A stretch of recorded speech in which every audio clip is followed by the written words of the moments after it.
En 2018, plus de 80% de la population de la 3e circonscription des Ardennes utilise le véhicule personnel pour aller au travail, alors que 8,6% seulement se déplacent à pied ou à vélo. L'écologie, c'est pas punitif. La bifurcation écologique ne doit pas être vécue de manière punitive. Elle doit même devenir la méthode pour gouverner par le besoin. Nous créerons un pôle public des transports et de la mobilité. Avec la renationalisation de la SNCF, nous réouvrirons les lignes ferroviaires du quotidien. Nous développerons les transports publics à la demande. Nous repenserons la mobilité individuelle en développant les usages partagés de la voiture et les mobilités douces comme le vélo. La bifurcation écologique pourra être créatrice d'emplois.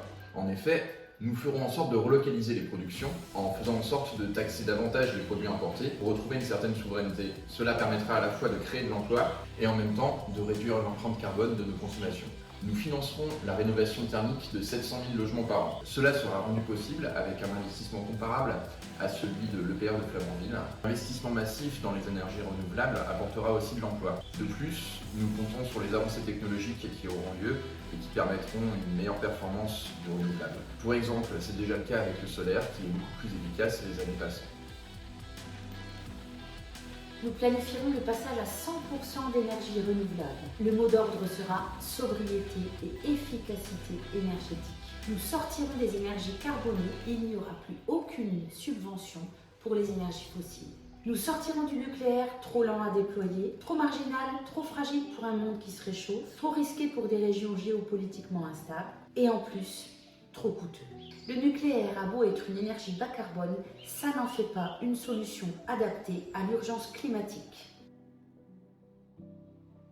Notre département est composé à un tiers de forêt et cette forêt est aujourd'hui menacée par le scolyte notamment. Nous nous trouvons avec des essences d'arbres qui tendent à disparaître. En plus de ce fléau, les coupes rases posent problème. Il y a notamment un projet d'implantation de parcs photovoltaïques qui prévoit de raser une forêt. Cela amènera bien sûr un parc d'énergie renouvelable, mais dans le même temps, il est totalement irresponsable de raser un poumon vert pour des énergies renouvelables. Cela est bien représentatif des méthodes actuelles de l'écologie libérale qui n'ont aucun sens et qui n'ont aucune pérennité. Nous mettrons davantage de moyens humains et financiers pour l'Office national des forêts et nous créerons et développerons une filière bois nationale pour éviter les dérives telles qu'actuellement où les sylviculteurs sont contraints d'envoyer leur bois en Chine pour en tirer un prix correct.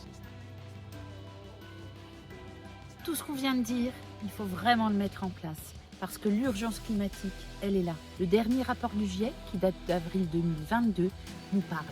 Il nous reste à peu près 3 ans pour inverser la courbe des émissions de gaz à effet de serre.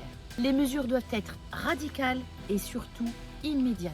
La sobriété et la justice climatique pour toutes et tous doivent être au cœur de toutes nos préoccupations.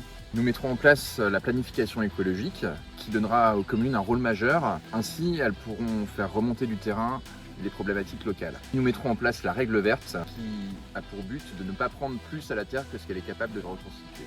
Alors bien sûr, nous n'avons pas tout dit. Vous pouvez nous retrouver sur le site. Et les 12 et 19 juin, votez NUP!